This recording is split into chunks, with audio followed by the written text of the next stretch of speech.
Mukunj Torakia, President of Steel Users Federation of India.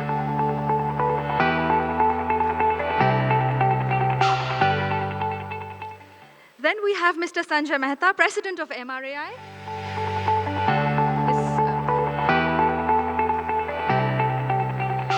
Then we have Mr. Yogesh Manthani, President of All India Induction Furnaces Association.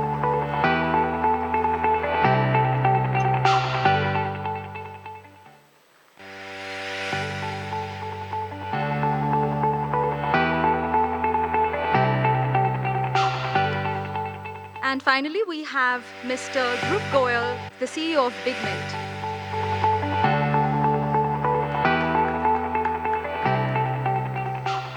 Welcome everybody on stage, and I will first begin with a presentation on some key points, which I will also be talking about in the panel. And by then, I hope this hall will be a little more filled up after the lunch. Okay, so I will begin with a few updates about the ferroscrap markets, and this is the usual disclaimer saying that we will be adhering to antitrust principles. I believe the slides will be shared with all of you, but you're welcome to take photos. Now, this chart shows India's energy mix, and according to climate and forecast scenarios forecast by S&P Global, considering inflection situation, which is business as usual scenario, fossil fuels, which is largely coal and oil, are expected to dominate India's energy mix even in 2050. And as you can see from the data here, the demand for coal in India's energy mix is expected to rise to over 696 million tons oil equivalent in 2050 from 606 million tons oil equivalent in 2030. We also have to keep in mind that in 2024, India's emissions totaled 2.9 billion tons of carbon dioxide, and it is projected to rise 35% by 2050, according to our analysts. The iron and steel sector were responsible for 45% industrial emissions and 10% of total emissions in 2024. Now, since we're on the topic of steel and coal, we know that India's steel output is mostly blast furnace-based, and the DRI kilns that are there are also mostly coal-based.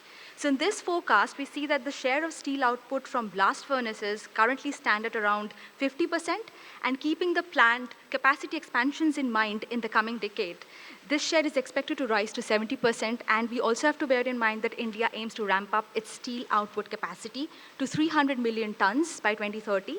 Along with that, we also have the ambition to reduce our carbon emissions by 1 billion tons by 2030 and reducing the carbon intensity of the GDP by 45%. Ferroscrap, of course, will be domestic or imported, will have an important role to play in this growth.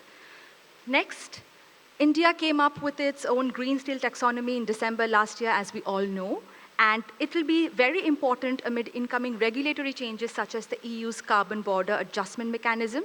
The definition states that steel produced from steel plant with carbon dioxide equivalent emission intensity less than 2.2 tons of CO2 per ton of finished steel will be classified as green steel, and there are CRA ratings as well, which classifies them according to some thresholds, and these thresholds will be reviewed every 3 years. And since we're talking about ferroscrap, which is a feedstock largely used in electric arc furnaces as we know it, and the usage of steel scrap also saves 75% of energy it takes to manufacture steel from virgin iron ore to steel production in 2023, accounting for only 20% of the domestic steel's sector's feedstock. So here I'm going to talk about prices, and as you can see from this chart here, the price of imported ferrous scrap started rising in 2021, and then it peaked around 2022 when the Russia-Ukraine conflict started, as there were supply concerns.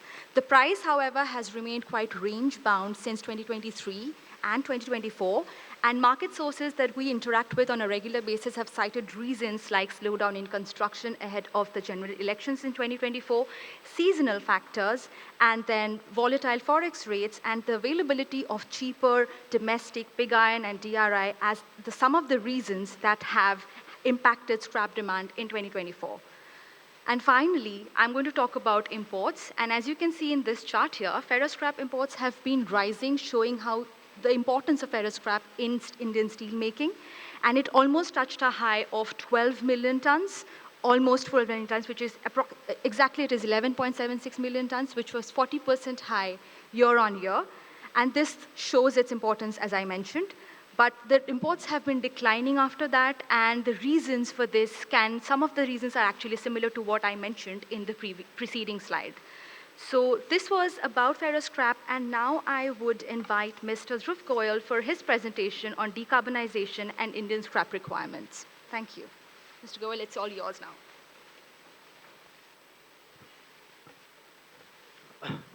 Thank you, Rituparna. First of all, let me thank MRAI for giving me this opportunity to present my view on Indian scrap market and its impact on decarbonization. So since this session is after lunch, so I thought that I'll play a video to keep the tempo high. Uh, this is about Bigmint. We are a market intelligence company. We cover different commodities. We do pricing, we do reporting, we do data, and we do consulting. This is a hygiene factor.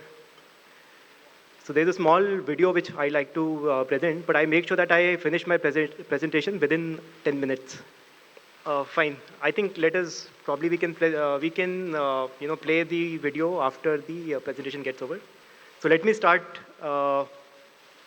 with my subject. So I have divided this presentation into four parts: India's growth story, India's rising steel demand, decarbonization targets, and rising importance of scrap in Indian steel making. So let us look at the Indian economy. So as most of us know that India is a very promising market, one of the fastest growing economy in the world. We are going to be the third largest economy by 2026-27, and we are growing at a rate of 6.5 to 7%, which is highest in any of the developing economies. So if you see GDP, steel intensity or steel correlation with GDP is approximately 1.14 to 1.3 times. So in case if GDP is increasing at 6.5% CAGR, so steel demand would be increasing at around 1.13 or 1.3 times of the GDP. So we project that steel demand would be increasing anywhere between 7 to 9% in coming years. Currently, India's steel demand is approximately 130 odd million tons, and if we assume we project the GDP growth or steel consumption growth at 7%, so demand is expected to be somewhere around 190 million tons by 2030, and if we project CAGR growth of steel demand to be 9%, then the total demand would be anywhere between at 230 odd million tons. So to be on a middle path, we have considered the steel demand to be at 210 million ton by 2030, and these are the sectors where steel is being consumed. Construction being and construction infra being the largest sector. So this is how the capacities are planned to meet India's steel demand. So when we are saying that demand is 210 odd million ton, we project capacities to be around 240, 250 odd million ton. This is based on whichever companies have announced their projects, which all companies which have commissioned. So based on a reasonable estimate, we feel that capacities would be anywhere between 240 to 250 odd million ton, and production to be around 210 to 215 odd million ton. And as Rituparna mentioned, that most of these capacities expansion are taking place in the form of blast furnace and BOF. So most of the capacities are in that form. So currently the BOF is contributing 45% of India's crude steel production. By 2030, it will become 55%. And the IF currently is 55%, it will become 45%. India's position as far as CO2 emissions in steel is concerned. So India is at 2.5, slightly above 2.5 tons of carbon emission per ton of steel, which is highest in the world. So there are a lot of efforts, lot of planning, lot of commitments being made by government. Usage of scrap being one of them. There are different countries have their commitment. For example, Europe says that they will reduce their carbon emission or they'll become carbon neutral by 2045. India's target is to become carbon neutral by 2070. This already Rituparna is covered, so I'll not take on this slide. This is an interesting slide. So how does India's metallic mix look like at the moment, and what could it be by 2030? So currently we are producing approximately 144 odd million tons. So this is FY24 data. 144 million ton, if you see the breakup, 87 million ton comes from your BF route, which is 55%, followed by DRI, which is 28 odd percent, and scrap is approximately 22%. So the scrap consumption in the steel making is 33 million ton. By 2030, our projection of steel production is approximately 210 million ton.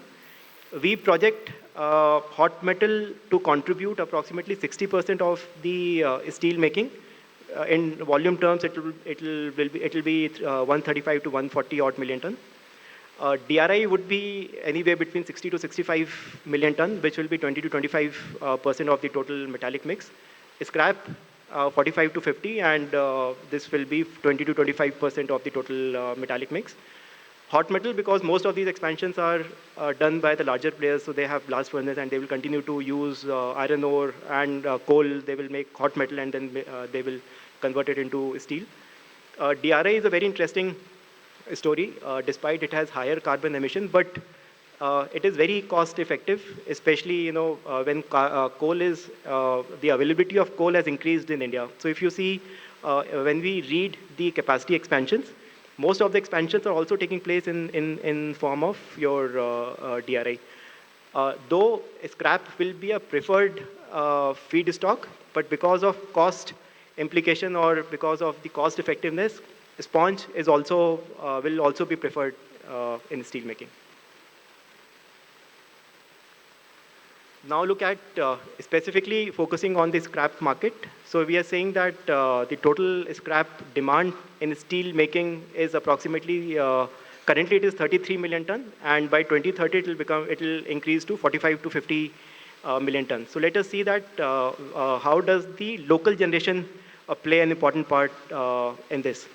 So currently, the local scrap generation, domestic scrap generation is approximately 30 odd million ton, and there is a bifurcation that how much comes from old and how much is new, which is also called as prompt scrap. By 2030, we expect this generation to increase to 42 to 45 million ton, wherein the generation from your new scrap will increase, and also the old scrap will increase.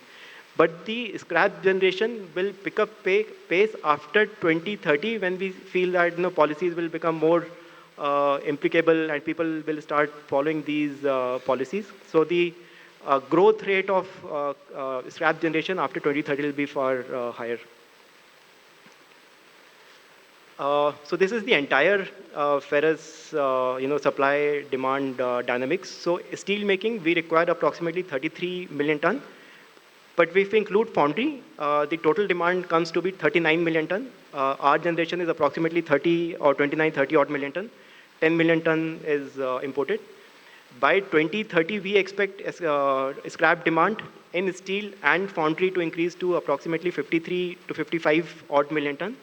Generation to be around 41 to 43 odd million ton, and imports will be anywhere between 10 to 12 or 10 to 13 million ton, depending on the price viability. Very quickly, based on our model, where do we feel that scrap will come from?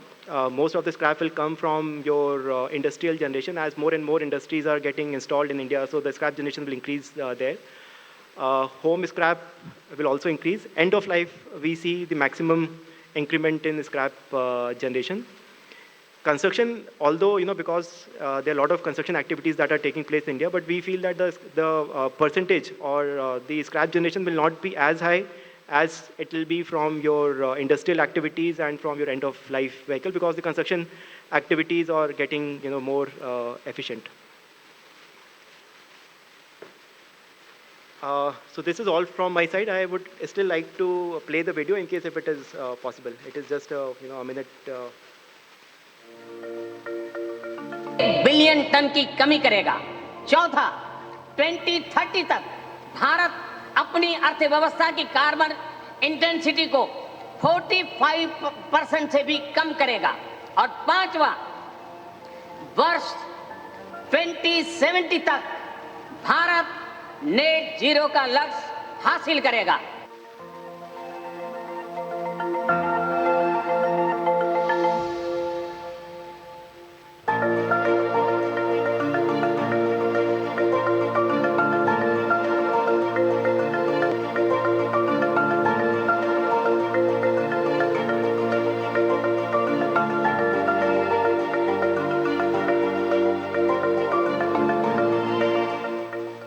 I am appealing to all of you that we need your cooperation for particularly our scrapping policy. Now India has 3 crore end-of-life vehicles. The fitness center is a problem. For scrapping center, for fitness center, we need your cooperation. I feel that it is an economically viable venture which is going to support you to get more profits. Because by scrapping, you will reduce the cost of your components by 30 to 40%.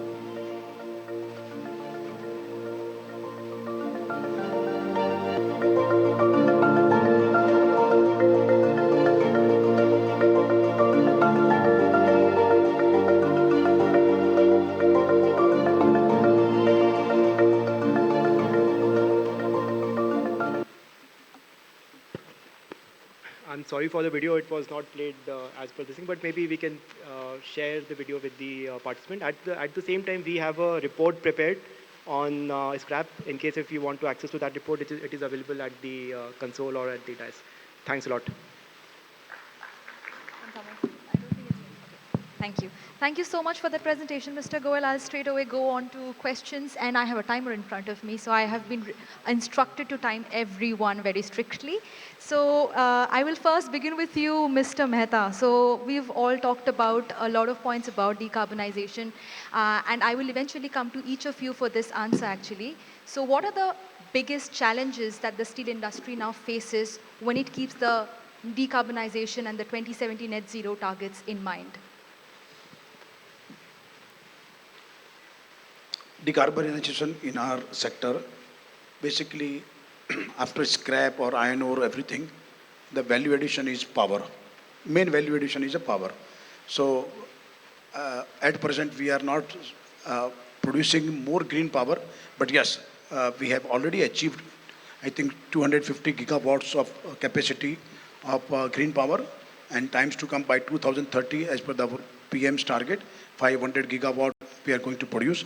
So the moment we will able to supply solar and at the solar and wind power at best required rate, available rate, and at the across India at same rate, then I think so that will be a good journey to start on the decarbonization. It will take, it is not going to be easy, it will take time, and government also knows it, that the journey will definitely, we all are on the learning stage on decarbonization. So it will take, definitely the journey will take at least 2 years, 3 years from that. Then now the journey will pick up. By then, I think the government will be able to focus on supplying green power, green energy, everything. So then I think so the journey will start. But my government and what we see, the efforts of government, they are positive efforts, and government will be able to make it. Whatever the promises, whatever the policy amendments are getting done, whatever on the production side, solar energy, wind energy, the capacity building up, everything, it is on the progress side. So in next 5 years of time, it definitely the industry will be able to see very good light on the side of power supply, green power supply and everything.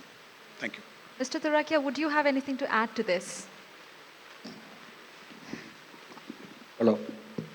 I think Sanjay Bhai has very briefly summarized it in a proper way.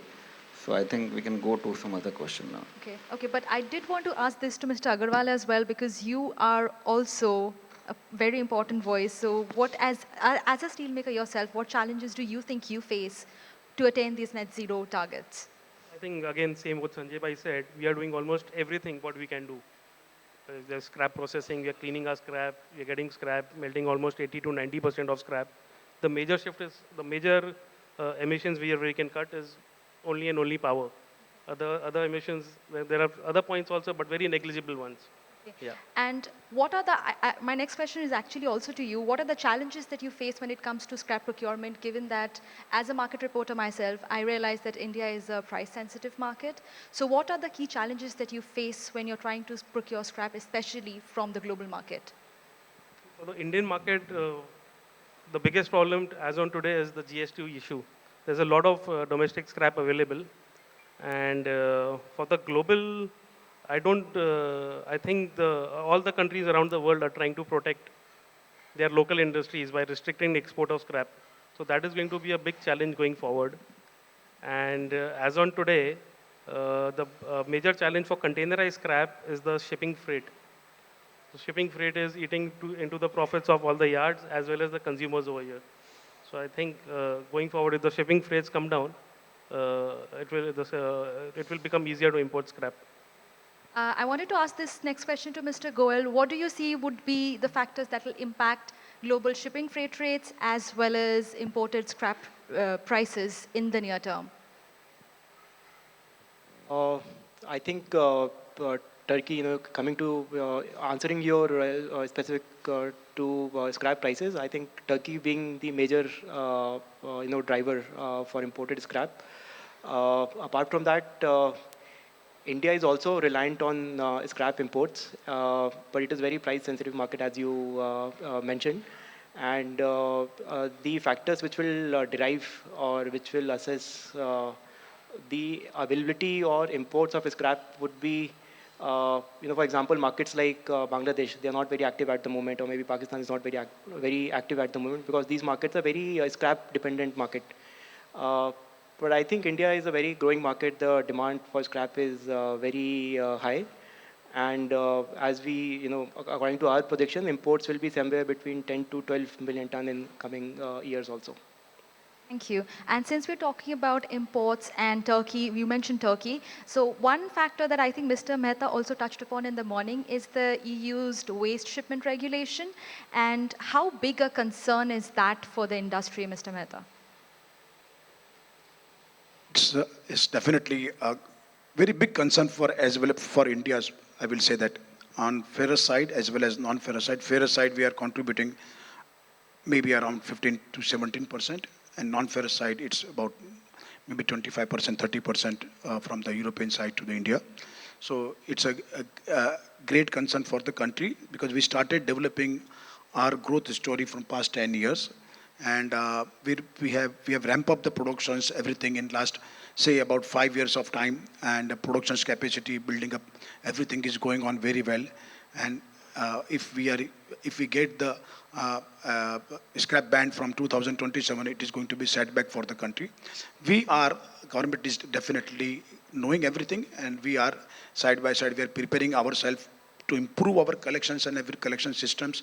So to end of life vehicles and other side of the concern, we are improving ourselves. Example, and shipbuilding, shipbreaking also we are improving. So other sides also we are improving ourselves, but definitely it's a concern for us to be European Ship and Waste Regulations Act. And government is replying, but other side we are going to get the audits and everything. The compliances are going to take place. I will say that we will get the material, but with the conditions.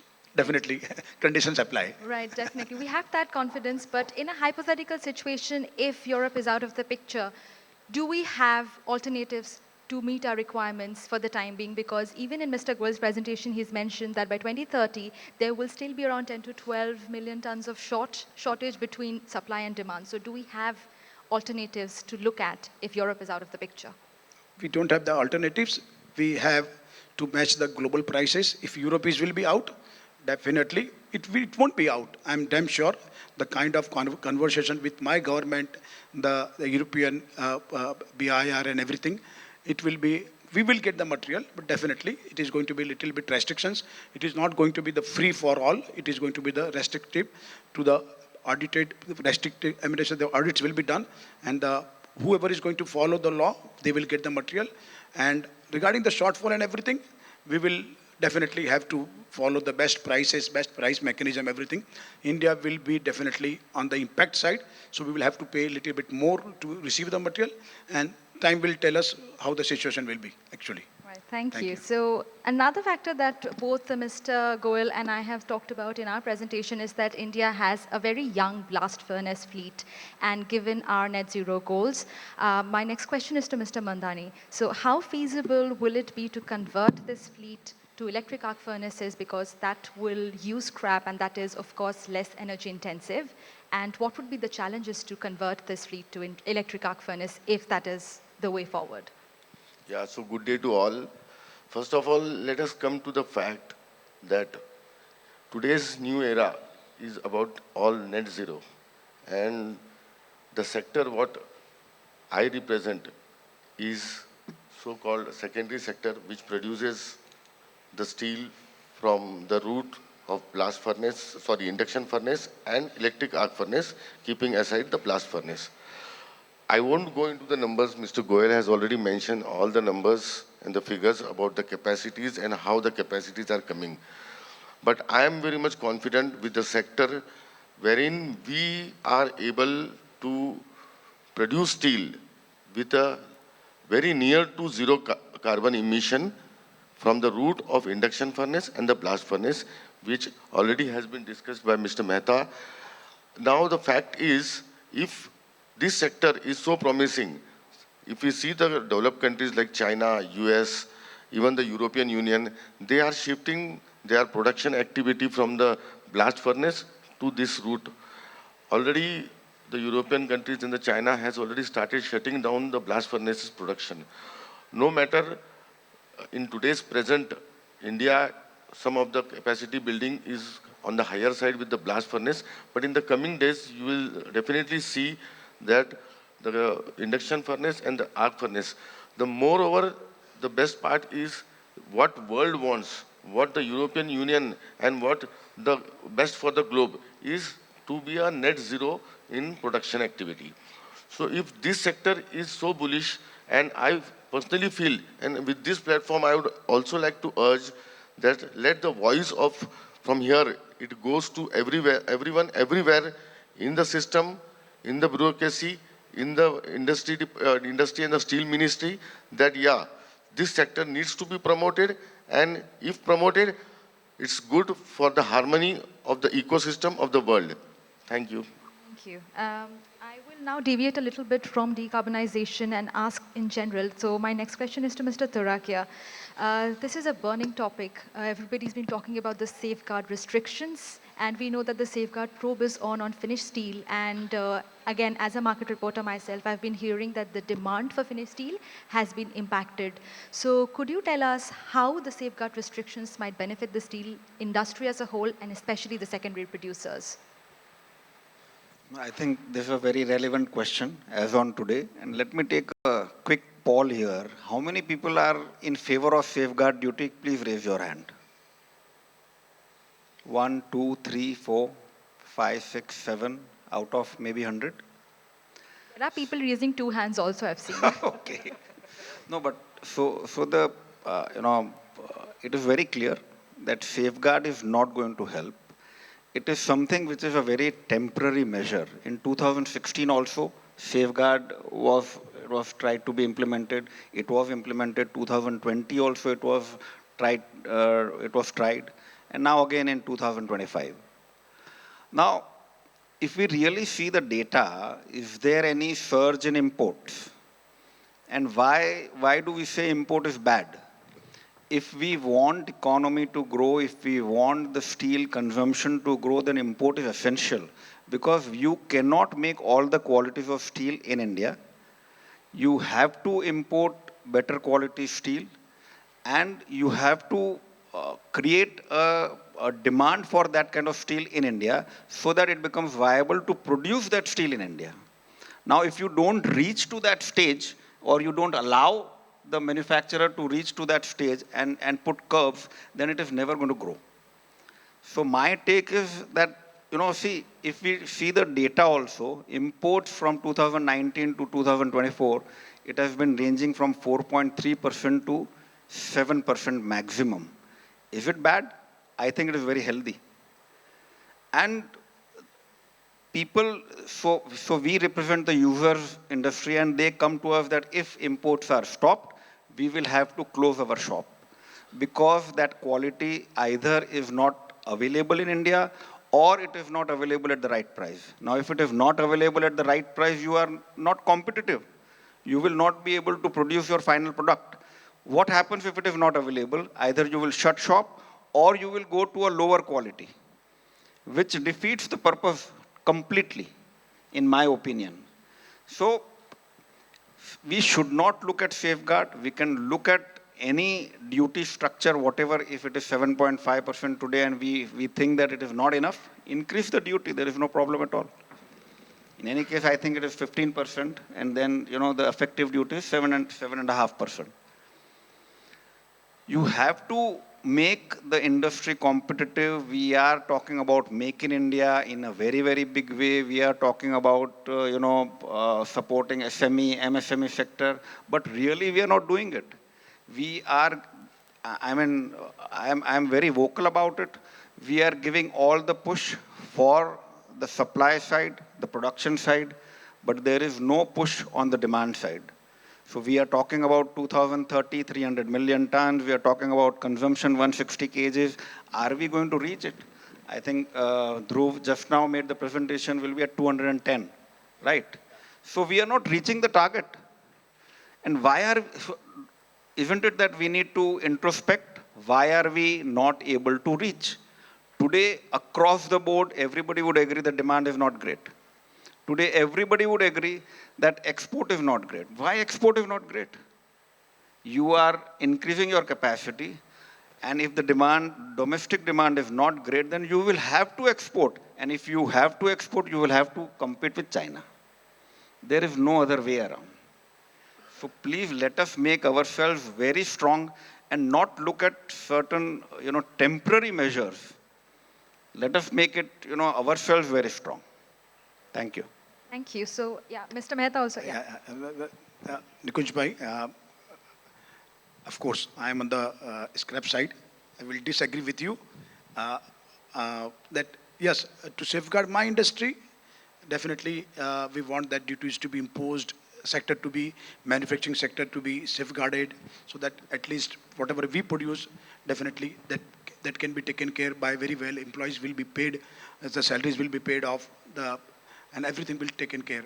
But the other point, what he has mentioned, this is absolutely a valid point, that unless the demand is not created, unless the consumption is not created, whatever 5, 7, 8 million tons is coming from abroad, definitely he represents Steel Users Federations, SUFI, very good organization, and definitely on the manufacturer side, he represents also, he has to safeguard the producers who is exporting the materials, like Commerce Ministry and everything. So they have to make affordable products to export that side. But yes, the government side, what we represents to the ministry, that consumption has gone out. So we have to create, ask government to create consumption better. Whatever imports have come to India, 5, 7, 8 million tons, that is nothing in terms of the sizing of the country. 140 million tons, what we are making it, is nothing. If tomorrow you stop the imports, example, we put the safeguard duty, unless demand is not created, situation will not get improved. So that is a valid point. That is definitely, I agree with him, that is a valid point, that yes, we need demand is to be created and that demand is to be created by the market itself, by the government of India, but they definitely create the position to get the demands. Perfect, all right. Thank you. Right, thank you. Okay. So what Sanjay, you've taken it in another way. I'll clarify here. No, 1 second. Import is never first option. It is never, for a user, import is never first option. Because if you are importing today, if you are booking something today, you are going to get it after 3 months. You don't know what is the rate of foreign exchange. You don't know, there are a lot of ifs and buts over there. So if you are getting the material over here at the right price, then you will prefer that. But you are not getting it. So how do you make yourself competitive? How do you do Make in India successful? If we have compared, I'll just give you one figure, what is the difference in hot roll coil, which is a vanilla product in flat segment, right?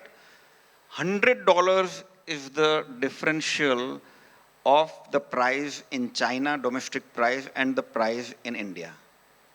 So are the users, who is paying that? We all are paying it. And then can the user be competitive? They can never be competitive. And then the consumption will never go up. Thank you. So Mr. Duraki has mentioned that when we try to export, the first competitor will be China. And now I will go to you, Mr. Nathani. We also have another factor, CBAM, coming up. So that will also be a factor, although we have our own green steel taxonomy now. The Europe's definition has carbon capped at one ton, I think 1 ton of CO2. So how big a challenge is that for the industry when it becomes effective? Sure. I mean, if you look at the overall exports of India of steel, the EU is a big market, especially for some of the large stainless producers in our country. 30 to 40% of their customers are based in the European Union. So with the EU taking measures, whether it's the Waste Shipment Regulation Act for scrap, whether it's CBAM for finished steel, these are all red flags and concerns for India.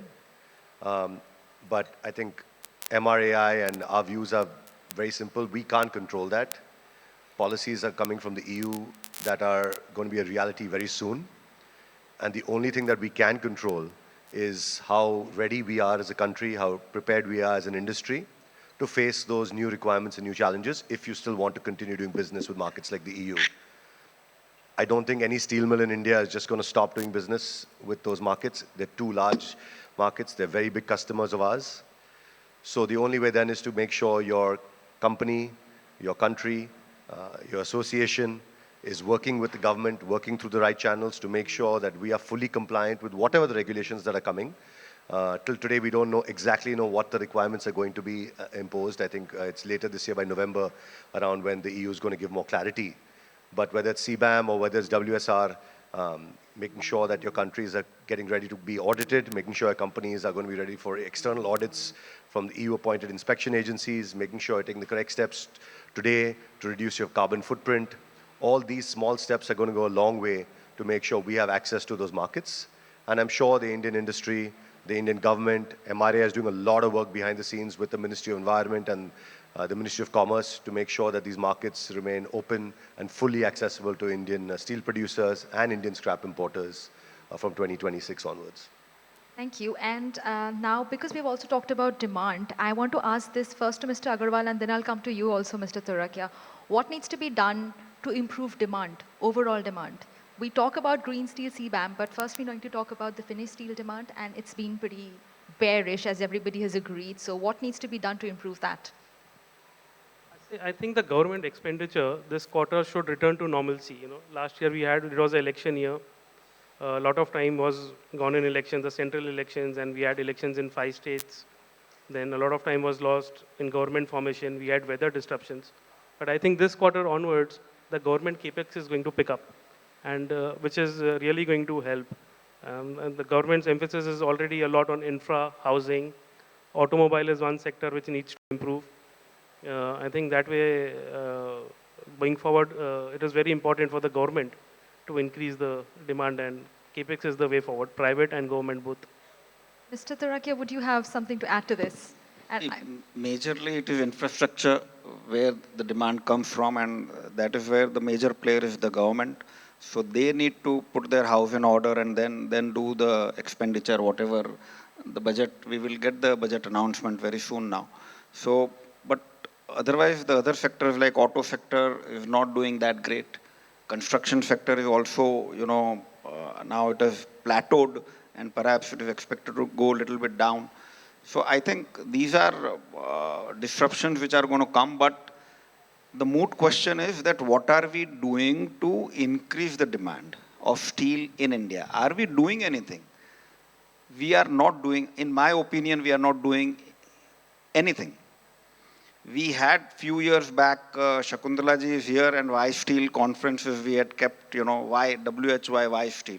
That was simply to create awareness that why should one use steel? It is 100% recyclable, and what are the benefits of using steel? Now it should go to the specifiers, architects, everybody, so that they use more, the consumption of steel should grow. We are only focusing on supply. We are only focusing on capex here. We are focusing on increasing the production. But if the production and the demand does not match, then it is going to be a big trouble. What Dhruv has suggested, I don't think the demand is going to go that much, and we will have 30, 40 million tons of excess capacity, and then you will say, now what to do? We are in recession, and we are not able to meet the targets, and we are going into losses, and we are not able to export. So let us see, let 2030 come, and we will see, we will be in the same panel, Sanjay Bhai, and we will discuss that. Ritupurna, the best part is what Nikunj has mentioned, that, see, Dhruv presentation was absolutely, everyone has seen that he has shown by 210 million tons by 230, okay, 2030. So we were talking as a ministry, and we were backing that ministry for 300 million tons. Am I right, Zain? Yeah. So that 2030, let's make 300 million tons. Let's make 300 tons. So, okay. So now 100 million tons we have decreased before 6 years. Okay, my Dhruv presentation, everything. Now in that 200 million tons also we are fearing that demand is not there. So there is just definitely situation of fear is there. Please. If I can add, Yes, so first thing is 3 million tons is the capacity. So production would be around 240 in case if we go with the government target. So our assumption projection is 30 million ton short of what government is saying. Second question to Nikunj Bhai. Nikunj Bhai, for example, if you see government data, so government is saying that demand is growing at 13% this year. 13% is a fairly good number, which probably will in the rest of the world will not see. So is it a problem of demand or is it a problem of oversupply? Problem of both. The demand is not there, so demand push is not there, and oversupply is there because there is a lot of capex which has happened or which is happening. At least data says that demand is still growing at on an annualized basis. Maybe a temporary phase that demand is, Then why are we crying foul if 4 million tons is imported? What happens? Nothing. If Doesn't we make any see sense. the per capita consumption, we are still at 190, and the globe is at 326. So there, yeah, definitely there is a lot to do. 90. Yeah, we are at 90, and the globe is at 326. So we are definitely, there is a big gap in this, and showing 13% ka growth will not work for this. We need to have something very exaggerated figures to be done for the consumption of steel basically in India. So that is the challenge, and wherein the intervention of government is needed over there.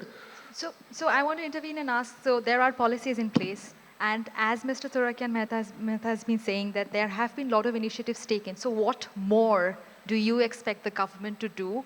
And also in line with that, what are your expectations from the budget? You can go first. Yes, I want to ask this to every one of you, so you can go first. Yeah. Me? Yes. Okay. So budget, I already said that, the infrastructure budget has to be huge. Only then the demand push will come. I'm speaking about secondary sector, which I thought Mr. Mandhani would say about it, that they need support to produce clean steel. There has to be some government initiative, some government support, whereby you can control phosphorus. And that is the only issue, right? So you need all secondary steel from induction furnace, you need some support from the government so that you can go to that level. Because there is a big differential between primary and secondary prices. So that is very much should come into play. Demand push has to be there. There is no other way that India can grow. We are only speaking, what happens is that, we give good figures in the budget, but we never say what has been achieved. That should be followed properly so that, whatever we have, declared and what has been achieved. I think, to be fair to Mr. Gadkari, he has been doing phenomenal job. And infrastructure is really growing, and we can see that in India. But other sectors also need a lot of support. Mr. Mehta, what are your expectations from the budget?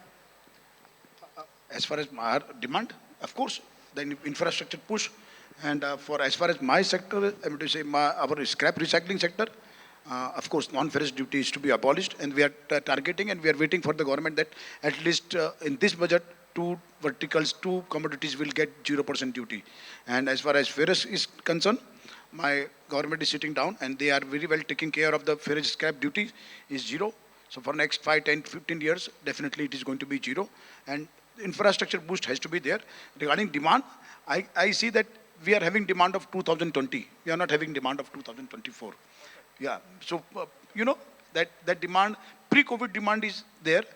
Post-COVID, whatever capacity impacts, capacity expansion has been done, that is lying vacant. Mr. Mandhani, you go next. See, all said, and it's well said. But for my sector, I would request that we should be incentivized for a green initiative in the green steel. That is most needed. We are very close. Our sector is very close to the net zero carbon. I was speaking to our Ashwin Bhai, and Ashwin Bhai in his plant has brought the carbon emission to like around 450 to 500 kg, wherein I've witnessed the World Economic Forum this year, and I have seen the overseas steel players are supplying their steel to Neom City, which takes the material for 900 kg of carbon emission. Wherein we are in India, our people, our sector people are producing it for 450 to 500 emission, carbon emission. So what I want to say is कि अगर इसमें support मिला, government ने थोड़ा incentivize किया, then this sector can be boosted, and again the capacity building with this sector will go ahead, and it will be very eco-friendly to everyone. But that's understood. But what about buyers? And I want to ask this to you, Mr. Nathani. So green steel always comes at a premium. And even in the European markets right now, no buyer we speak to is willing to pay a premium for green steel because even there, the demand for finished steel is really bearish. So we have our green steel taxonomy now. And but do you think buyers in India would be ready anytime soon to pay that premium for green steel? I think that's the million-dollar question. Today's market and today's conditions, it seems unlikely. But if you take a much longer-term view, eventually, I think with the correct government policies in place, with the correct support, with the correct rebates probably given in support from the government, there could be a possibility where green steel is mandated to get a premium. I think one big step and a push towards this would actually be the government of India taking a big stride forward and mandating that, at least to start with their own home, 33% of all their purchases that they do should be from recycled steel. If they can actually take that lead and show the rest of the country how important green steel is, how important recycled steel is, then maybe, we as industry, we as participants can also think of charging a premium going forward because there are going to be additional costs. So I think there's going to be a lot of support needed from the government of India with strong policies, them actually mandating more recycled scrap, more recycled steel in their purchases. So with that, if that happens, I think over the medium to long term, you could see a premium happening. Maybe it's already happening in the EU and other markets, but I think India is still a little while away from that. Right, thank you. So we are almost towards the end of our time, and now I would like to ask each of the panelists to just say two key things that we need to do to improve demand and also achieve our net zero targets. I'll start with you, Mr. Agarwal. I think we have already discussed both. I think just two key takeaways from all that, because everybody has mentioned a lot of points. So 2 points, if I can ask you to just wrap it up in 2 sentences. I think for green is like green power. And what is the other one? What do you, that is about net zero, and what needs to be done to improve demand, overall steel demand? I think like Nikunj Bhai said, awareness. Yeah. Okay, then you go, Mr. Nathani. I think focusing on the domestic infrastructure for scrap generation is going to be very critical. How do we get the ecosystem going in a much broader way? How do we support RVSF policy? How do we generate more scrap and be more self-sufficient? Thank you. Mr. Turakia? I think extremely important is stable government policy. No knee-jerk reaction. You have to, whatever time you take to make a policy, but then follow it up till the end, so that the industry knows what are the rules. And within those rules, they need to operate. There cannot be a knee-jerk reaction. We are not a banana republic. So that is very, very important. No, for anybody, because if you're doing capex and then things change, then it is extremely important. And second is, as I already said, awareness has to be created for consumption of steel, and we all, I mean, Sufi, MRAI, Mandhani ji, in their association, everybody needs to get together and join hands so that the awareness for consumption of steel is taken forward. Mr. Mehta? Steel usage advantage has to be, able to say, make available to everyone. That awareness campaign has to be there, like what kind of advantages of steel usage. Another thing, what we have seen as MRA with the government of India, that government does not give anything free. You have to work hard and get the things done from the government. No incentive projects are available in this government. Definitely, you have to create everything on your own. So government has to definitely give incentives to build houses at the rural population, rural area. They have done about, say, 40 million houses, what they have distributed in last 10 years of time. That has to be done more now. Because unless if you government side expenditure will not increase, the demand will not come. Government expenditure has to go up. If we don't have the more roads to be built up, let's build houses. Let's build more things at the rural area that will create boost demand. Yeah, China model. Mr. Mandhani? Yeah, it should be a government initiatives, and other is a promotion of a net zero carbon steel or near to zero carbon steel ka promotion. Mr. Goel? Fine. So I think apart from what everybody said, investing in infrastructure and creating awareness, I think rationalization of taxes could be also one thing what government can look out, so that people will have more spending power, so that will also generate to higher steel demand. Thank you so much, and it was lovely having all of you in this panel. I would now request, okay, Mr. Nathani to, okay, yeah, I'll give the stage to you. Thank you, everyone. We have our second panel starting in just a few minutes. We'd like to just thank our speakers and panelists on stage. But before that, I know we had some technical difficulties and some audio with the video that was showed earlier. Sincerely apologize on behalf of MRAI for the video and some of the technical difficulties earlier. We've got those corrected. We'll continue the second panel in a few minutes, so please stay in the room. We're going to continue the Ferris session. Thank you to all our wonderful speakers. Can I request Dhruv, Yogesh ji, Nikunj, Ritu, you did a great job. You as well, and Shravan ji, thank you so much. Sanjay bhai, if you would kind of please felicitate our panelists.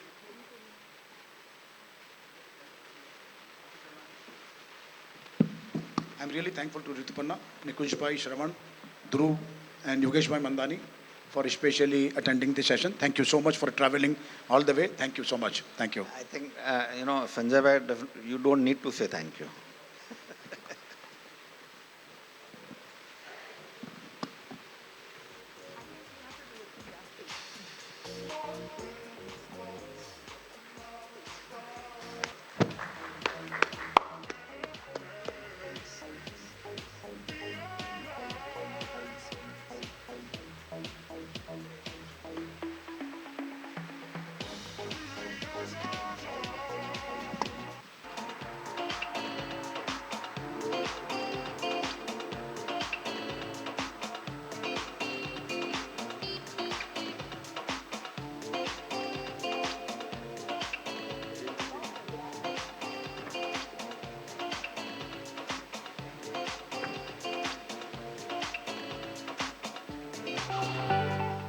Hello there, ladies and gentlemen.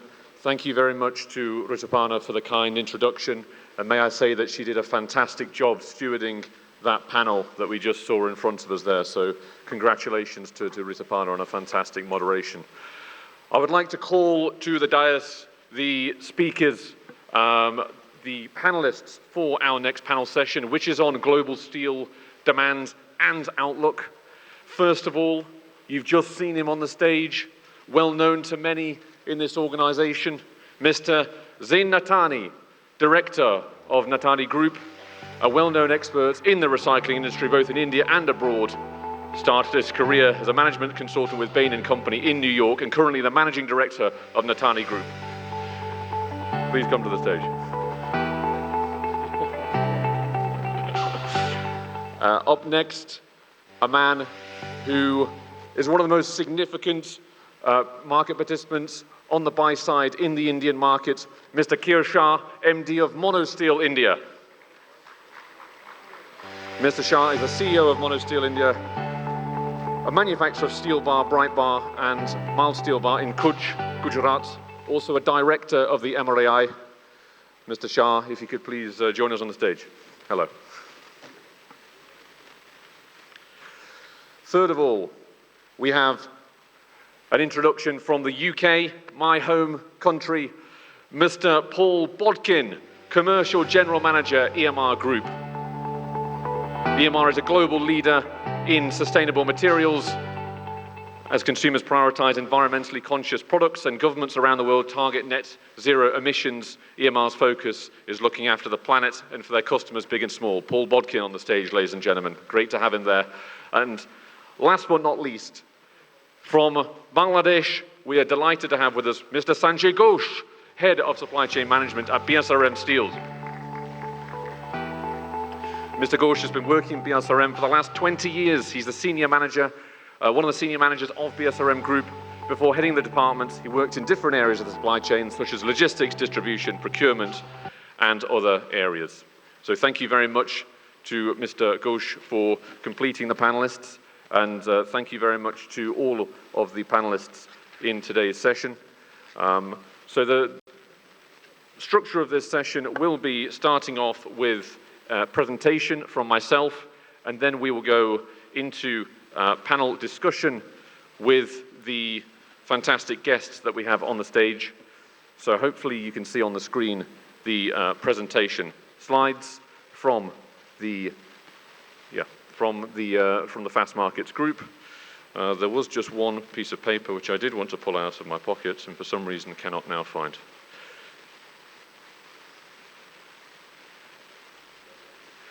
Okay, no matter, we'll go to that later. So to start on this presentation, I wanted to say a few words to the delegates here in Hindi as an appreciation of the introduction and the great reception that we've had here at the MRAI. So, Namaste, मैं MRAI का आभार व्यक्त करता हूँ मुझे दोबारा बुलाने के लिए.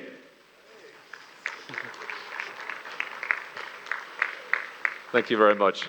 That's the first time I've ever spoken Hindi in my life, so I appreciate your kind reaction. So coming to the presentation here on recycling demand and outlook, just a quick antitrust disclaimer at the start. Fast Markets used to be known as Metal Bulletin. We have locations around the world. Our location headquartered in London, but we also have offices in Shanghai, Singapore, and an increasing number of people now in India, reporting on the markets, ferrous and non-ferrous metals. We don't do just metals nowadays, though, as our old Metal Bulletin title used to have. We also do forest products and agriculture products as well. So let's dive straight into the content of this session and look at the steel production volumes for 2024 and how those progressed over the year. Because I always think this is a nice way to start, to look at demand and what happened with demand from the steel production side. So global steel production fell 0.9% year on year in 2024 to around I have absolutely no idea what that says, just over 1 billion tons. Although most markets went down, India actually rose by 6.3% to 149.6 million tons, according to the World Steel Association. China fell by 1.7% in its steel production to around 1 billion tons. However, many people believe that that was not enough of a drop because of the drop in the Chinese domestic demand and the deluge of steel which was exported from China, as I'm sure we'll get into later. When we look at ferrous scrap import volumes, we can see some interesting stories developing. So in the previous slide, we can see that Turkey actually increased its steel production by 9.4% year on year, according to the World Steel Association. And if we look at Turkey's imports for last year of scrap, they actually went up by 6%. However, India, which increased, of course, 6.3% in steel production, went down by 18% year on year in January to November in its ferrous scrap imports. So what happened? We'll go into that a little bit later in a bit more detail, but a very interesting story indeed. On the other hand, we've seen sharp increases in the likes of Egypt, which has had a much stronger year due to a better currency situation, although continued declines in key markets such as South Korea and Vietnam.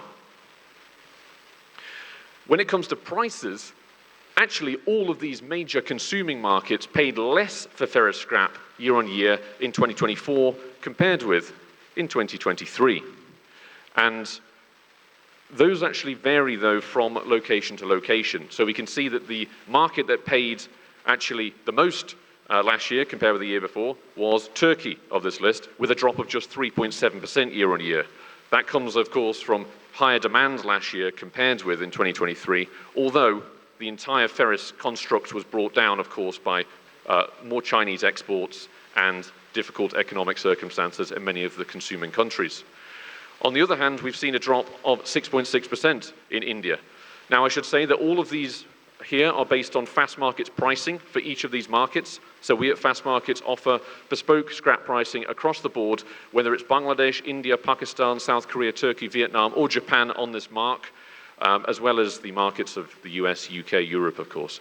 But if we look at the Fast Markets pricing, 2024 versus 2023, India down 6.6% on HMS 1 and 2 imports, CIF, Nava Shiva. Bangladesh down 7.3%, Pakistan down 6.4%, but Japan had the largest drop. Japan down 13.7%, making Japanese scrap much more competitive and cheap on a US dollar basis for exports out of that country, and that's been hurt by very poor local demand in Japan, but also dreadful demand in South Korea, as we can see, with a drop of 8.1%, the second largest here. If we look at the origins of the scrap, the ferrous scrap, which has been imported into India in the January to October 2024 period, we can see some interesting developments as well. You'll notice that the European countries, such as Belgium in this list, also it was the case in Poland as well, have actually seen declines year on year, in some cases quite sharp declines of around 40% from Belgium for 2024 purchases into India. However, other locations stepped up a little bit. New Zealand's up around 180%. Australia up around 99% year on year.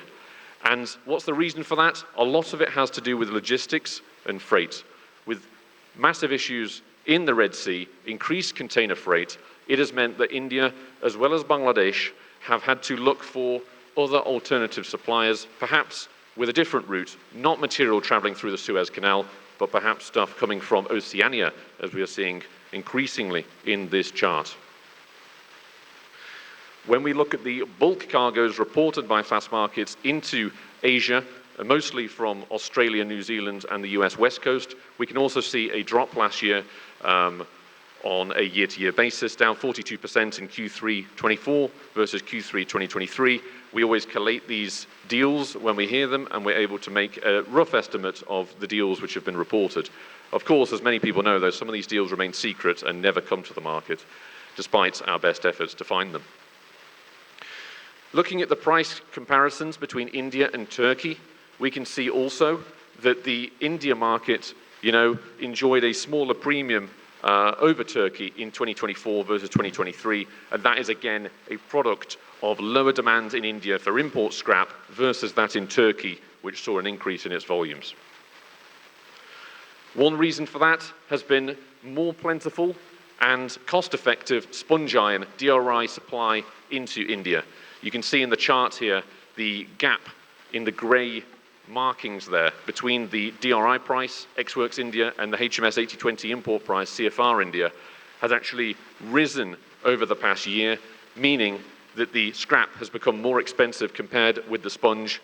That is leading to higher consumption of sponge in the Indian market, as well as more production of sponge available.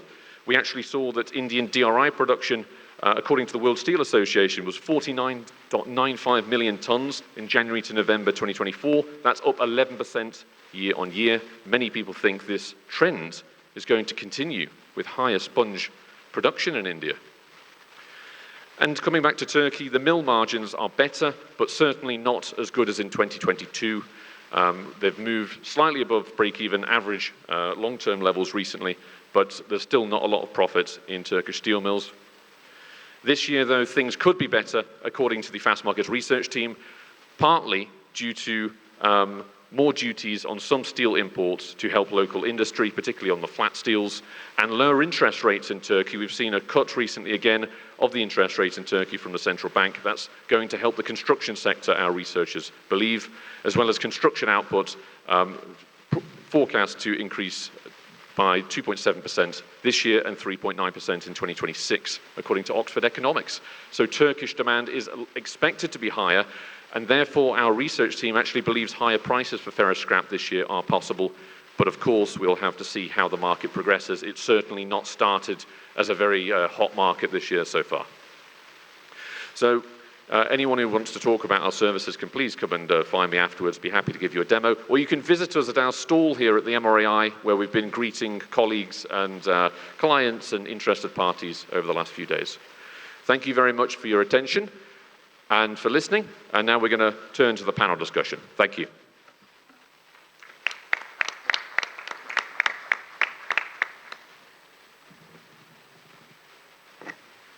Hello. It's good exercise, this, getting up and down like this, you know. I'm certainly getting my steps in today. Gentlemen, thank you very much for joining us. Wanted to start with the trends that we've seen in the Indian import market for ferrous scrap. As mentioned, 2024 was a decline on 2023. How do you feel this year is going to fare? What's the trend going to be in 2025? Mr. Natani. I think we covered some of these points in the earlier panel, and I think one key driver is going to be what happens in the budget early next month in India. Are there strong steps for infrastructure spending and infrastructure priority given by the government in the budget? If that does happen, like a lot of us expect it to, then we could see some sort of demand, inherent demand again coming back into the steel market. A lot of the actual manufacturers in this room, and I see a lot of steel mills in the room right now, including my colleague on my left-hand side. Most of them that I've been speaking to are more bullish about 2025 than they were about the last year that just ended. So that's again a positive sign that you're getting, that people are feeling that demand will come back. People are feeling that capacity production is going to be needed. I know a lot of the secondary steel mills in the room out here, some of them have strong capacity enhancements plans for 2025, and not even one that I've spoken to has said we're going to delay it or we're not going to go ahead with it. So that also gives me an indication that hopefully demand will be on track much stronger this year than it was last year. Thank you. While we saw a drop in India in ferrous scrap imports last year, data that we've seen today suggests that Bangladesh actually recorded an increase in 2024, year on year, I believe 11% up. Mr. Ghosh, thank you for joining us on the panel. What do you attribute this to? Why do you think that the Bangladesh import volumes increased last year, year on year? Thank you. Thank you, Mr. Lee. Actually, last 2023, Bangladesh faced a lot of foreign currency crunch, and at that time, government tried to reduce the imports of all kinds of products, including steels. So in 2023, if you see the data, around 4.6 million tons scraps import happened. During last 2024, all the manufacturers actually had loss, and they tried to wrap up with the high volume of sales. At the time, price of scraps was so good to forfeited the demand of steels. So everybody imported a lot of scraps. So as per the statistics, we see the 10 to 12% growth of ferrous scraps import in Bangladesh. Although there is in middle of the last year, due to political changes in Bangladesh, 3 months from August to November, there was less demand of steels. But from December onwards, it has gone up. So I feel in 2025, our steel demand will grow up as usual, around 6 to 7%, with 6 to 7% growth. That's encouraging to hear. I think many of the sellers and traders who have done business with Bangladesh will be welcomed to hear these positive signs. Paul, coming to yourself as a major exporter of ferrous scrap in containers, of course, also in bulk, EMR, a massive company in this market. Speaking there, Mr. Ghosh mentioned about the demand potentially picking up in Bangladesh. How has the market for containerized scrap adapted over the last year to there being sort of changes in demand in both India, Bangladesh, and Pakistan? Have sellers taken different measures in order to sort of adapt to these changes in demand and market structure? It's a great question, and one I feel very comfortable helping to answer, considering I head up the ferrous container division. So from the Red Sea crisis end of 23, that was where we saw a real challenge face our exports in containers from UK and Europe, and that still really remains in place today. The surcharge that hit the container freights was $500 pretty much overnight, from rerouting via the Suez all the way around the Cape of Good Hope. Now, Bangladesh for UK Europe was always a higher freight level, but we still did high volume in containers to the whole of the Indian subcontinent. So November 2023 was when we really started to see some great challenges ahead for containerized material. And if I'm honest with you, that remained the same throughout 24. So as a salesman, I've had a bit of a difficult time. My golf game is now absolutely amazing. I ran a marathon, so I've had quite a bit of time on my hands. But looking forward, what is going to be really important now, and to close on this point, is we have to keep a real close eye on the Gaza and the Israeli peace deal. Not only is it important that it's resolved for safety reasons for all of those that are involved in the conflict, but if we can have safe passage again for containerized ships moving to and fro, that will really make a huge difference both on exports, and it will also make a huge impact on those importing. Because right now the margins are with the shipping lines, and if we can reduce that $500 surcharge and we could see containerized levels sub $1,000, then I think that the UK-European material flows will absolutely come back into play. So we really want to see safety of that passage. I can't really put a prediction on when that might be. Some are hopeful it could be March. My personal view is it might be a little bit longer, but we need the shipping lines to make sure it's safe first. But that will be a game changer. Thank you very much, Mr. Bodkin. I appreciate that.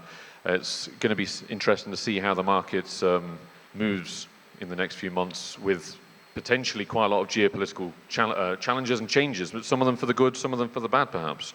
That's why these markets are always so interesting.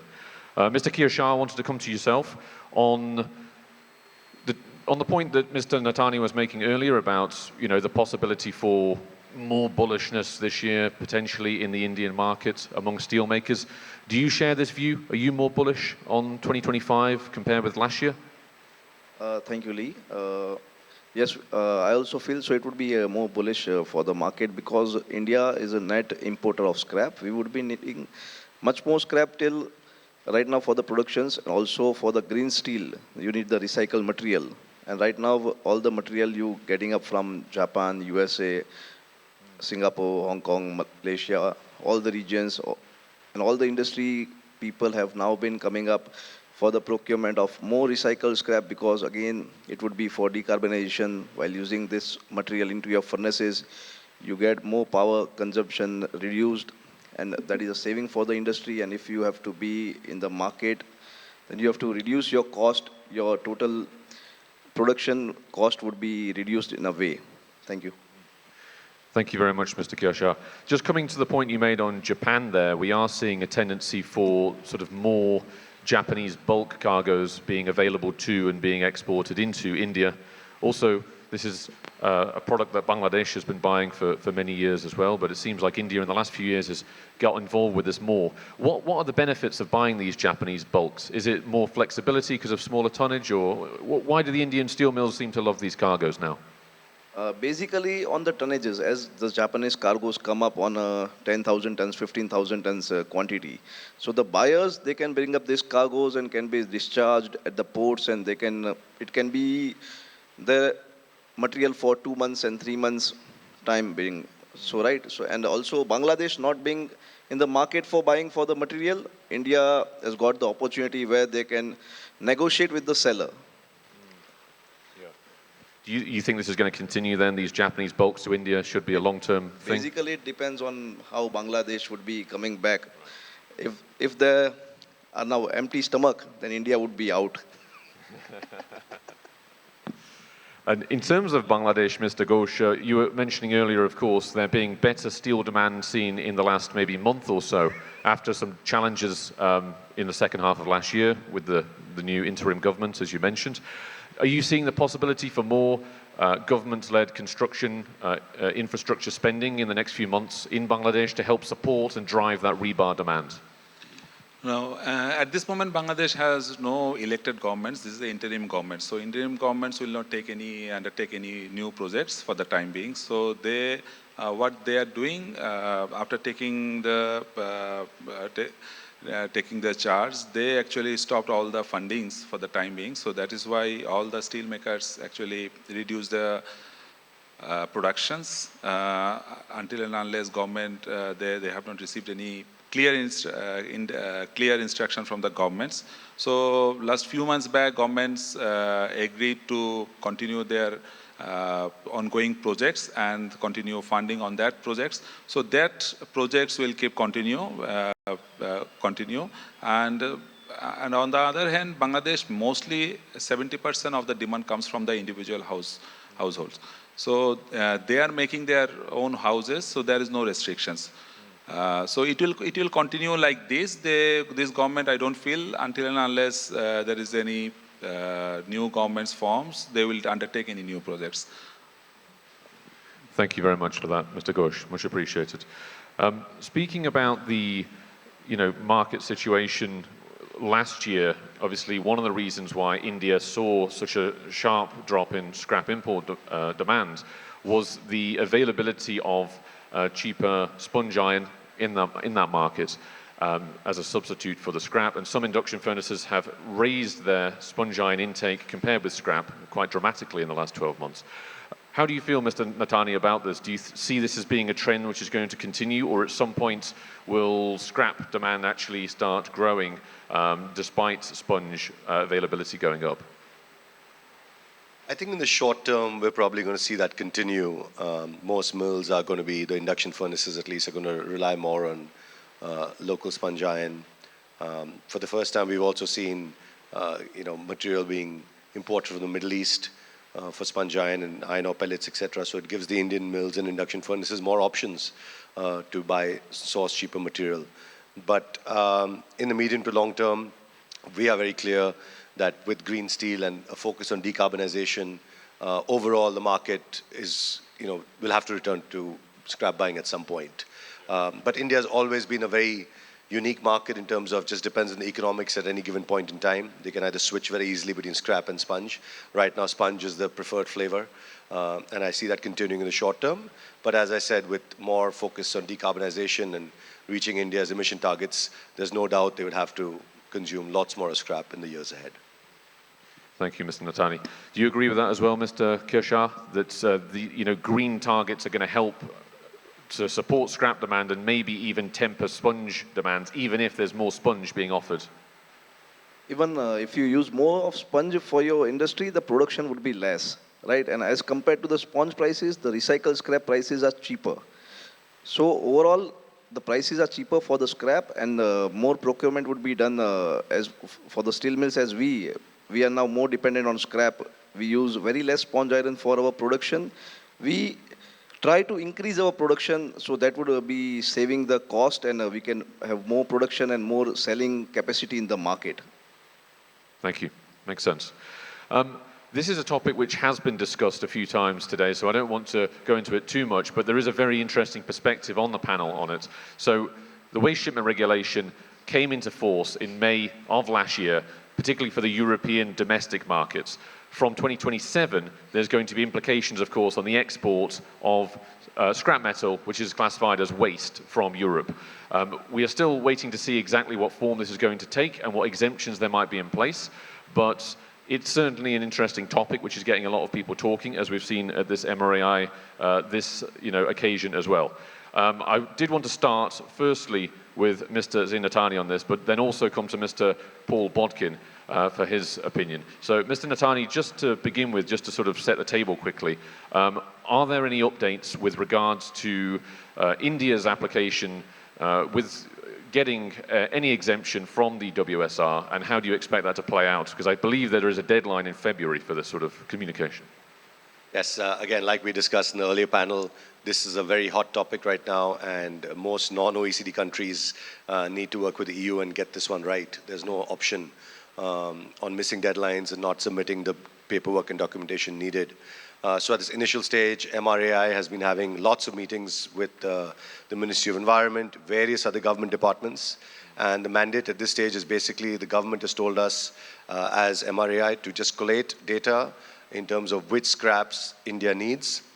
Thereafter, by February 15th, the Indian government, and I believe all other non-OECD governments, including Bangladesh and other markets, have to submit that list with justification to the EU, that these are all the grades of scrap that this country wants to continue importing.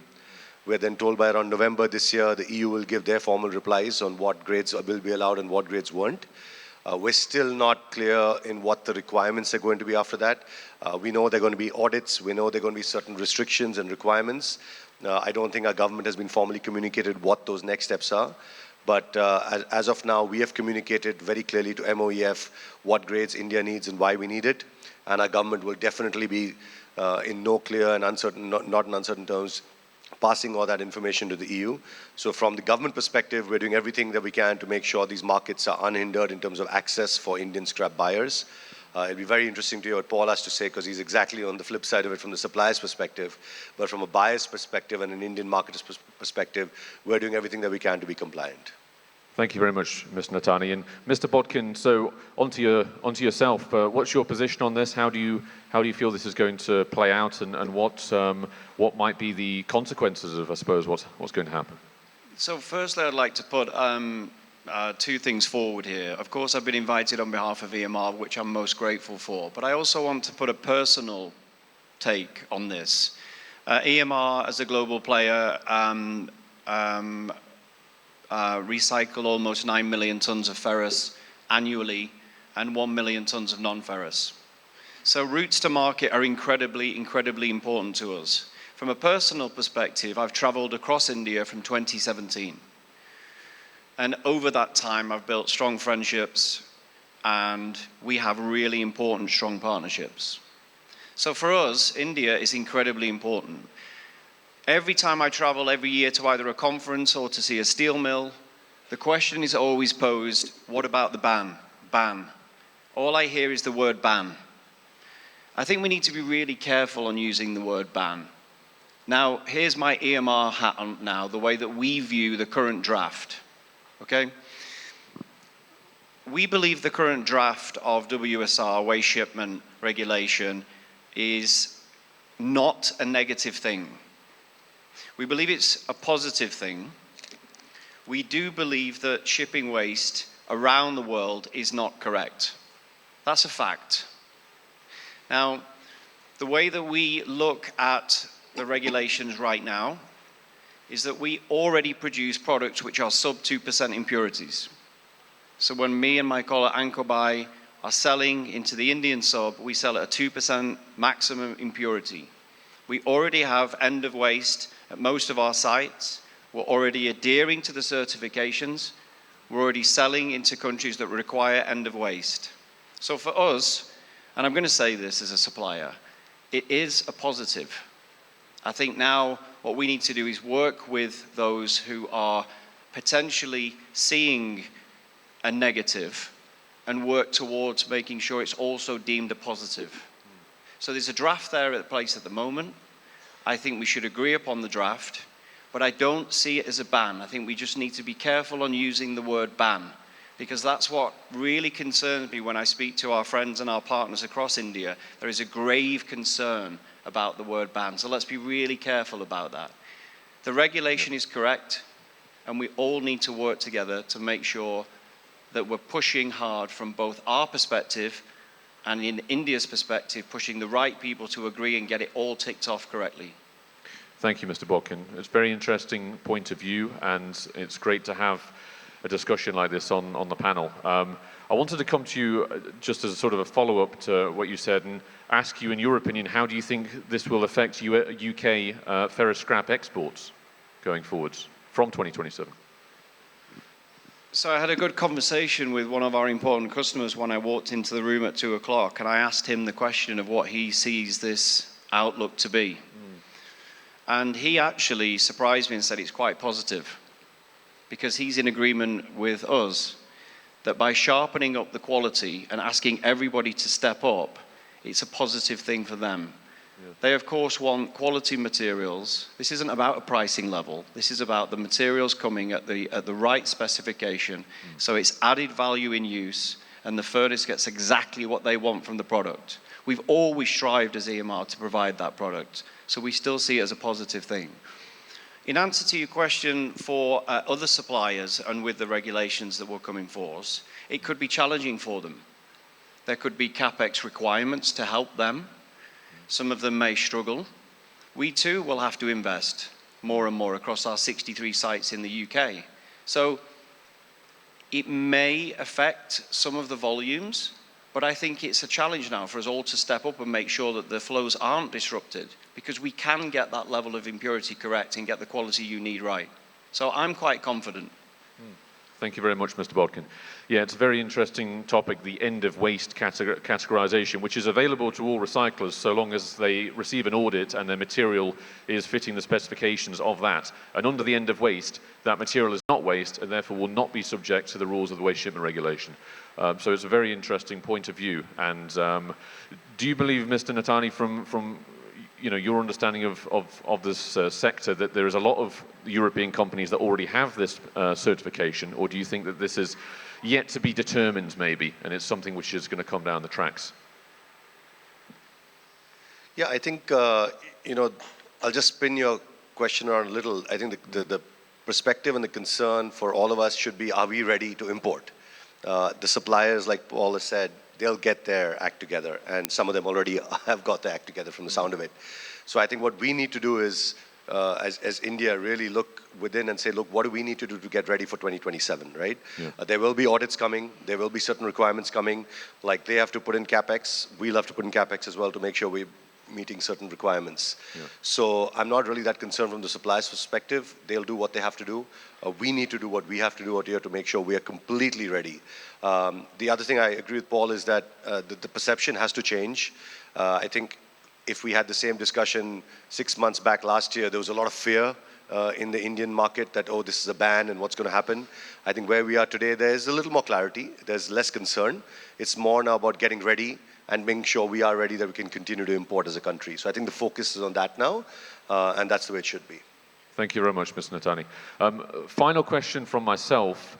Wanted to ask you guys about your short-term outlooks for the market as a global market, but particularly in light of the new US President, Mr. Trump, coming into office. We saw last month an increase on the US domestic ferrous scrap settlements. Could be, not sure, could be another increase in the next month as well. So we are potentially seeing higher US prices. And how do you think this might affect the markets going forwards? Mr. Kiar Shah, maybe come to yourself first on this one. Any view that you care to share with us? Like the domestic market right now has increased by $30 to $40 right now. So all the suppliers who have been now doing exports to India have now shipping inland, being on high prices. So for sure the market would boost up the US domestic market, but it has to get more clear, and he has got a visionary profile and all, right? So it should be clear within some time, but US market would be doing well. Yeah. And how do you feel about this, Mr. Ghosh, going forwards? Asia market, I think a little bit different than Turkish market. You see the last few months, Turkish remain stable at some points. But Asian market, due to excess capacity of China, Indian market and Vietnam, Bangladesh as well, every market actually struggling. So, so you cannot compare with Turkish market with Asian market. So Asian market, I think, until and unless China market will not grow up, Asia market will continue remain like this. Otherwise, there will be a short threat of cheap Chinese billets import into the countries. If you consider about the today's international scenario, I feel Gaza war has been stopped already. We are thinking about the Ukraine-Russia war. Maybe if there is any positive movements of the war stoppage or something like that, then overall still demand will increase, I feel. This is overall still demand will increase for reconstructions, and then all the steel industry will move forward. Thank you. Thank you very much, Mr. Ghosh. Coming to yourself, Mr. Bodkin, just about how you think this might affect the UK export market for containerized scrap with the new geopolitical situation in play, maybe? So I think we're in for a roller coaster ride with Mr. Trump. Some quite enjoyed it last time. Some not so much. Some not so much.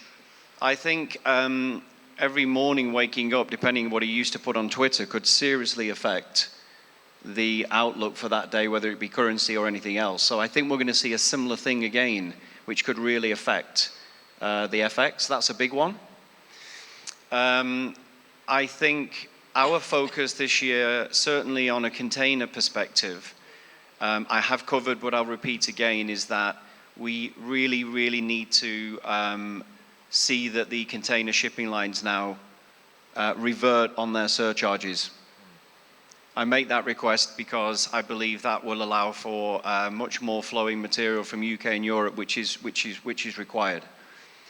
I mean, the third and final point on your question is, if we close again on the WSR, I want to leave this on a positive note, because it is a positive thing to happen and to be coming. And I genuinely do not want anybody to be concerned about it. I would welcome, if there are any colleagues in the room who wish to understand a little bit more about our view as a UK supplier with regards to WSR, what we're doing about it, what the current draft looks like, you are more than welcome to contact me, and I can put you in touch with the people that are currently analyzing the draft, which is a huge document, but we will help anybody that has any questions whatsoever to help you be prepared pre-2027. Thank you. Okay. Thank you very much, Mr. Bodkin. Thank you for that. I'd just like to pass over to Mr. Natani to close the session. And from my side, my deepest gratitude to all the panelists for the fantastic contributions. Thank you, guys. Thank you. Yeah, thank you. Thank you, all audience members as well. It's been a very, very interactive session, good session for the last 1.5 hours. I'd like to thank all our panelists, Paul, Sanjoy, Keir, and Lee Allen again. Thank you. You've been moderating this for, I think, 2 or 3 years now, and it's very, very interesting each time. So thank you for making the trip all over from the UK. Appreciate it. You've done a great job again, as usual. Thank you so much.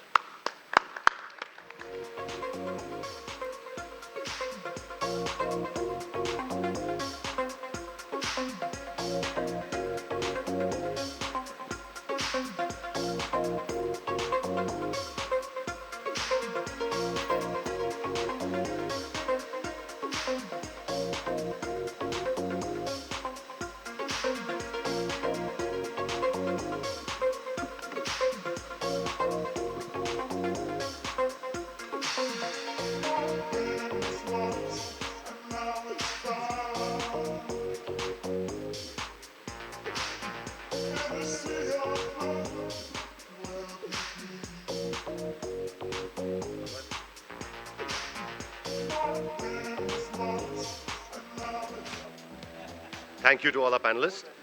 Can I please request Subhash Kumar ji to please join us on stage from the Ministry of Steel. We just have a small felicitation ceremony to some of our guests in the room. I'd like Subhash ji to please hand out the mementos to them.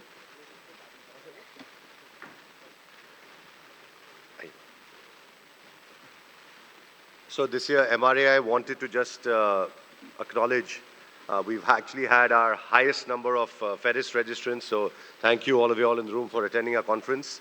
There are a large number of steel mills in the room, and we wanted to acknowledge and thank you for being present here and supporting the association, and also for the great work you all have been doing towards decarbonization and green steel. And therefore, we ask Subhaji, Ministry of Steel, to please just come on stage and acknowledge the efforts you all have been doing. As and when I take your name of your company, request you to please come on stage and collect the trophy from Subhaji. First up, can I please request ARS Steel and Alloys, Ashwini ji, please join us on stage.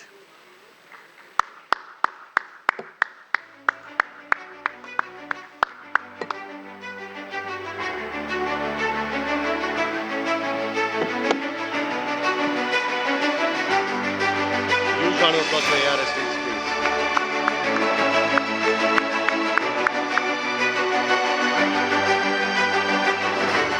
Can I request Mr. Agarwal from ASR Multimetals to please come on stage?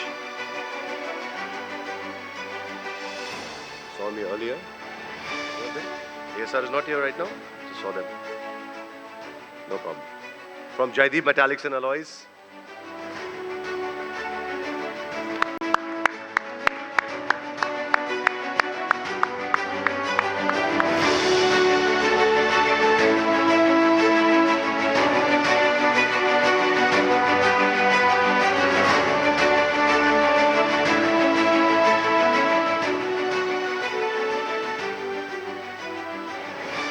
Can I request Orissa Steel Metallics to please come on stage?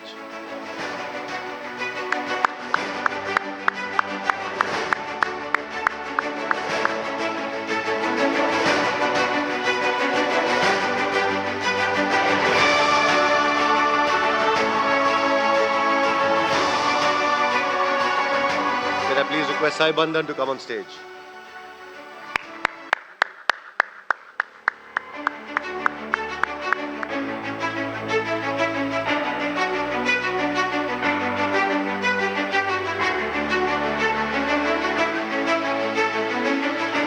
Can I please request Shriyam Power and Steel to come on stage?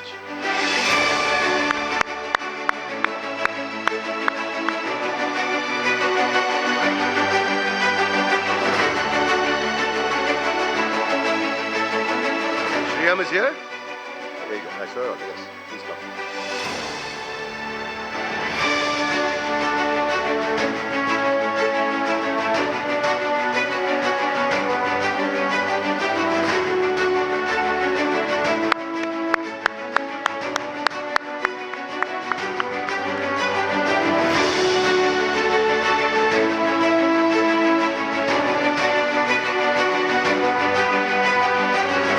Can I please request Shyam Cell and Power on stage?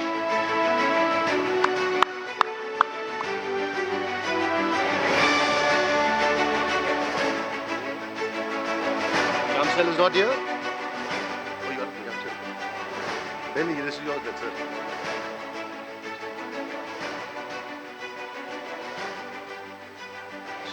No problem. Utkarsh Ispat, please. Utkarsh Ispat, please join us.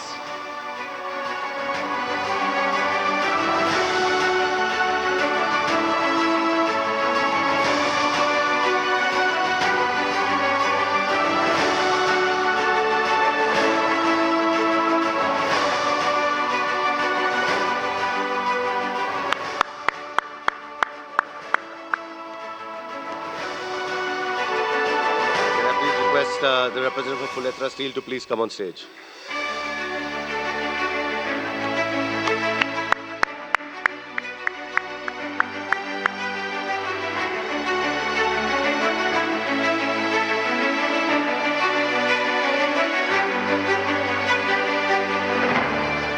Can I please request German Green Steel and Power to come on stage?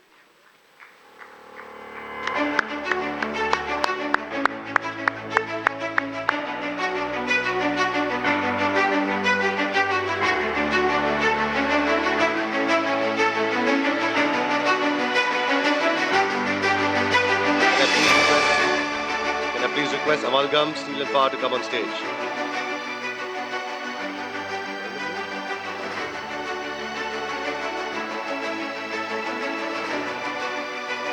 Can I please request Gaj Kesari Steel and Alloys?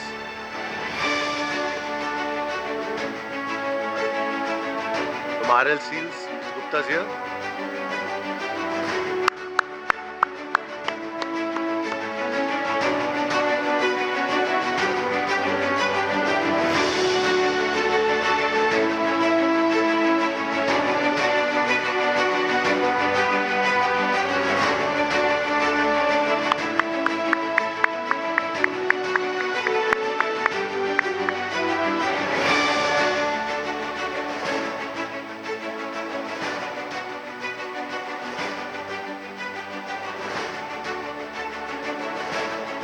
Can I please request a representative from RL Steels, from Welspun to come on stage?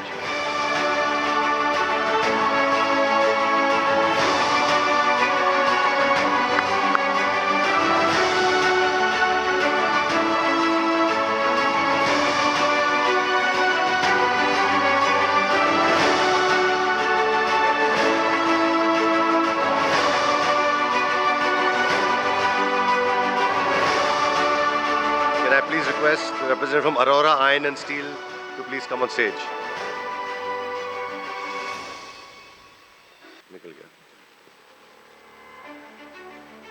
Can I please request Shekhar ji on behalf of Chemo Steels to come on stage?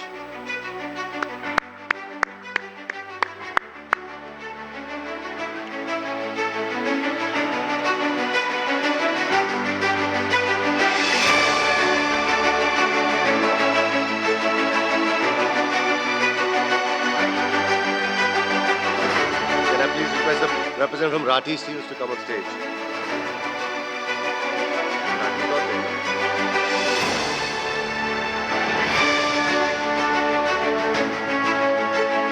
Yogesh ji, on behalf of Rathi Steel, they said they requested you to please come and take it.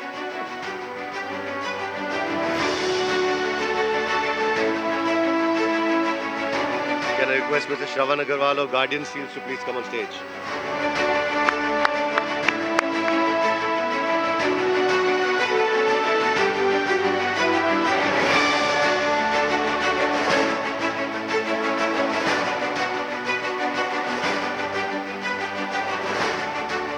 Can I please request Mono Steel to come on stage?